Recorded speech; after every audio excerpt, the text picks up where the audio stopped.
Hey guys, I'm Joe, and I have my wife Ann Hello. here, and we're in my tree house, which we converted into a podcast studio.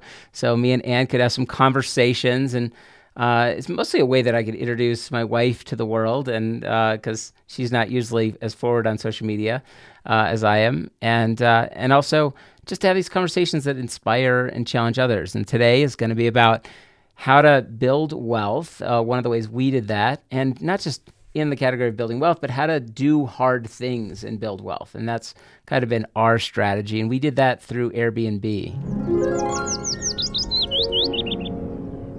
One of the things that we've done is we have moved, I think it's something like 10 times in 11 years, something like that. And Anne is the kind of person who loves just kind of getting a house right, getting everything organized right, and then having to move. It's been pretty hard, but Well, maybe we should explain why we've moved so many times. that's true. Yeah. To give context. So Joe's definitely an entrepreneur through and through. And so trying to think of how to explain this and not have it take forever. But we had our very first house that we bought, we built it, and it was a big house and probably more space than we actually needed. But when Joe would travel for work, Sam and I, it was just me and Sam. So we often would go with him. And then we were leaving our house sitting empty. So we just started to think, why don't we just try and, Airbnb this, put it up on VRBO, different websites.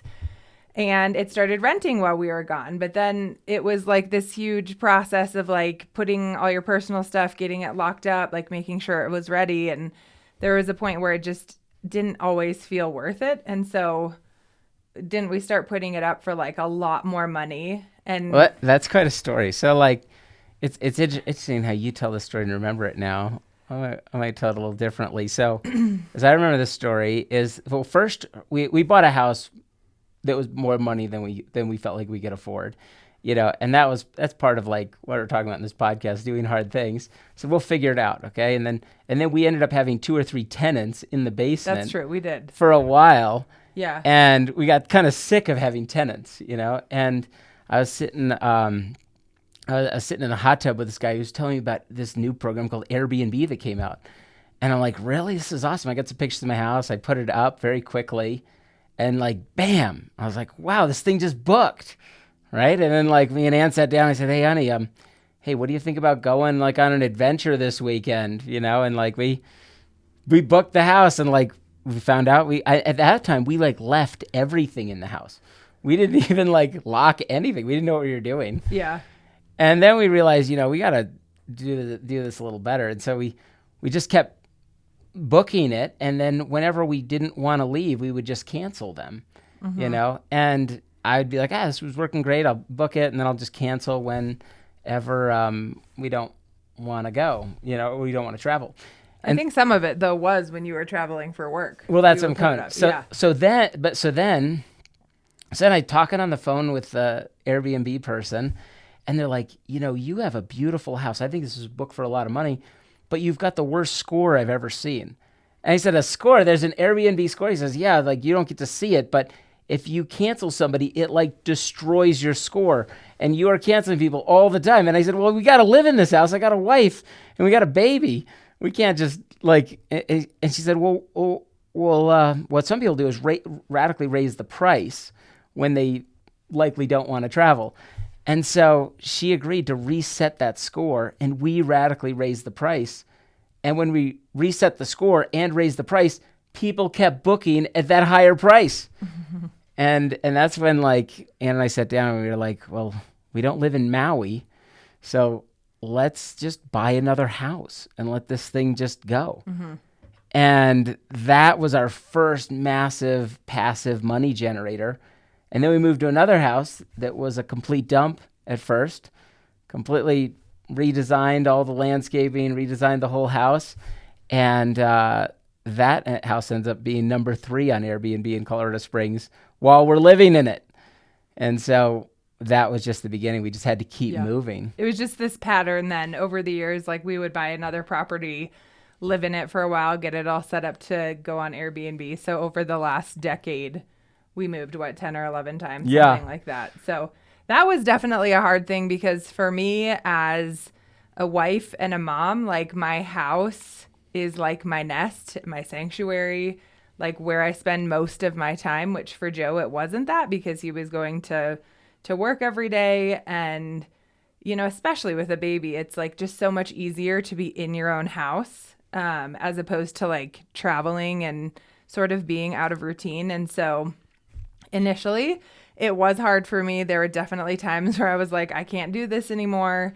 But I feel like over the years, it got a little more predictable. It got easier. And now that we're, 10 years down the road, I can look back and appreciate what we did, even though it was hard. It was in the middle of insanely it. hard. Yeah. Insanely hard. It was. There were times where I was like, I don't know. But yeah, I think that was just a very hard test for me personally because it sort of made me realize like I am just, I don't know if I would say like making an idol, but like I was just like so like all about my house and me being there.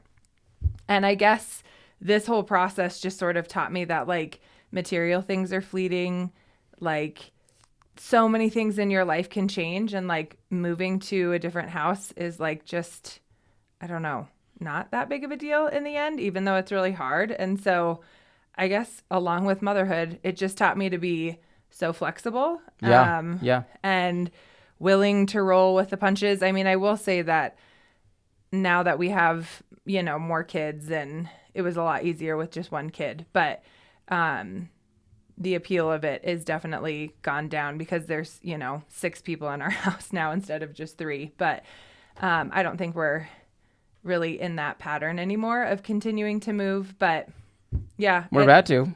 That's true. We are about to, but we're about to move again. We're about to build a whole nother house. Yeah, but it's still a ways out on the horizon. But like in a way, like that produced something unbelievable for us, though. Mm-hmm. Really, it's like that concept of doing that developed. At one point, we had 11 or 12 houses. Today, I think we're down to like 9 properties. But these are some of the biggest Airbnbs in Colorado Springs, and really, this was the source of like becoming multi-millionaires. Like, and it's because of that tremendous sacrifice. But I loved what you said about how it changed you, because it was interesting. I heard Sylvan say this to one of the reporters, and the reporter was asking him like about, why do you set these goals for like, why would you set a goal like to do El Capitan? He says, well, it's not really about the goal. This is my 8-year-old. He says, it's about how the goal changes you. Came up with and that. I'm like, what? My kid just said that on That's TV. Funny. And it was so good because he's not the wittiest fella at 8, but it was so beautiful. He said that. And when I think about what you said, it's like, today we live, out of all the houses we own, we live in the most modest of all of them. We've lived in mansions, and to be able to keep moving. And now we live in the most modest of the houses. Our furniture is all trash, even though like we have the best furniture at our Airbnbs, because we know it just gets wrecked and ruined. Yeah. And also, you just don't have time anymore. Like, I don't have time to care about stuff like that. I just don't. Like, I'm managing so many other things, like. But to so many people, when I tell them our story of our success with our Airbnbs and all that, men will say, "Man, that's so amazing. I wish I could do that." And then they'd say, "But I could never let somebody into my home. I could never let somebody into my bed." I thought that. Yeah, but it is an idol. It is something that if you can't give that up in exchange for something truly amazing on the other side, that's your knees are on the floor to that thing.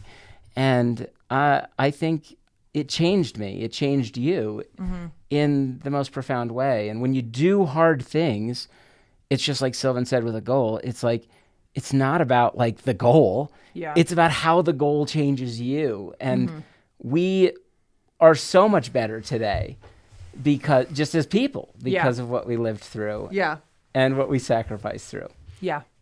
And honestly, I feel like our kids didn't really miss out on anything. We made it a really fun transition, between these homes as we did this. It was never like like, oh, those poor kids are going to be so messed up. Well, and I think they were at the very beginning, they were so young. I mean, it's like, I don't know. I think to them, it was like the memories they do have, they thought it was like so cool, you know? And we did live in a lot of really neat properties. We met a lot of really awesome neighbors. You know, sort of got to like get the feel of our city and where we wanted to end up one day. And now I feel like we're where we want to be in terms of location. So in doing hard things and this concept, what was the hardest part for you? I don't know. I know what it is. What? Definitely. It was probably the day before, the 2 days before, like trying to get everything put away. I mean, thankfully, I never did any of the actual cleaning. Like we had our cleaning crew, you know, who works for us and cleans all of our properties. But I do think it was sort of like that mental load and just making sure everything got put away, locked away. Yeah, that was hard. Yeah. I mean, isn't that what you would say? I was thinking though, all like the strains with some neighbors that would struggle with it. Oh, that's true. That was hard. It was. And like in our defense, we told every place we moved, we told all of our neighbors, like, hey, this is going to become an Airbnb. And I would say most of them, wouldn't you? Yeah, most of them. Were fine with it. And they would just call us if there was an issue and we would instantly fix it. You know, we were much more worried about someone throwing a party than they were. Yeah. But some of the neighbors were just... They're just looking for someone to be in a fight with, I think. Yeah. And yeah. No matter what we did, we couldn't win them. But now, you know, now it's like we have a whole team of people and we don't even have any conversations about it, right? I mean, like we have people booked at all these homes every week. Well, we do have a property manager, which takes a huge load off. It's a 5-person team. Yeah. You know, and it's like we employ several people now. It's like we actually have a luxury like hotel line or something like that. Like, and it takes me one or two conference calls a month, and now it's like this booming side business that just keeps flourishing and growing, and you know, and raising capital for us to be able to do a lot of the other things we want to do. I think you also just need to be somewhat creative too. Like we don't have like the magic, you do this, and then this, but I would say make yourself feel uncomfortable. I definitely felt uncomfortable. I definitely felt like pushed to my limits. Like I wanted to pull my hair out some days. Like I didn't think we were going to be able to, you know, do it. I think being uncomfortable, like that was my whole hesitation every time as I was just like, I just don't want to be uncomfortable. Like, I just don't want to do this. But then I'm like, well, how much money are we making off this? Like this could help us so much. Like you just sort of have to weigh that all, you know? And there's so many ways in which like doing hard things. I mean, I don't know, like what 2 cents would you add? Yeah. So like, I think of all the reasons people wouldn't want to do things like this. And let me tell you, when you step out to do hard things, here's what's going to happen. It's going to cost twice as much as you thought. It's going to be at least 2 times as hard, probably 3 times as hard as you thought. And there's some people that are going to emerge that are going to hate you and they're going to attack you.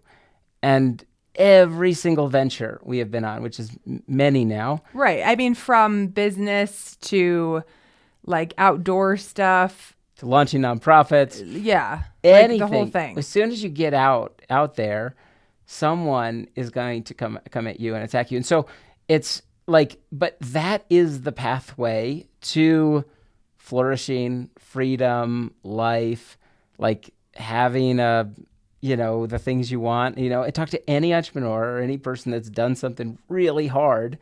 They'll tell you it didn't just come together easily. Mm-hmm. It's always battle, you know, and it's always crazy because it's like people are like, oh, Joe has 9 houses. That must be nice.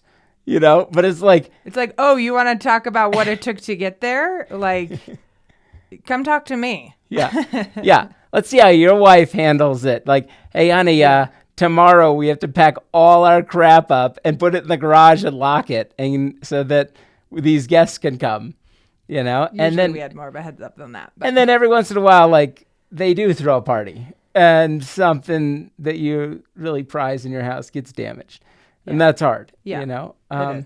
But It's nothing compared to the millions and millions that we were able to create. And so many people are hung up on that, like, well, what if there's a party?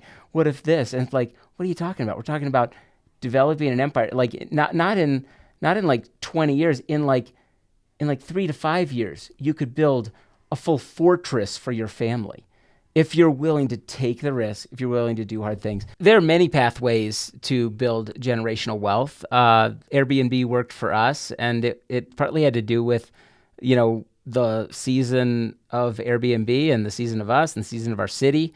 And it all worked out. That this may or may not work for everybody, but the principle of doing a hard thing, pushing through it, taking the risks, doing something scary, doing something challenging, all apply. And so I'm hoping that I get some comments from you guys that you're inspired after listening to this to go out and do something, risk some money, put something down, go for it.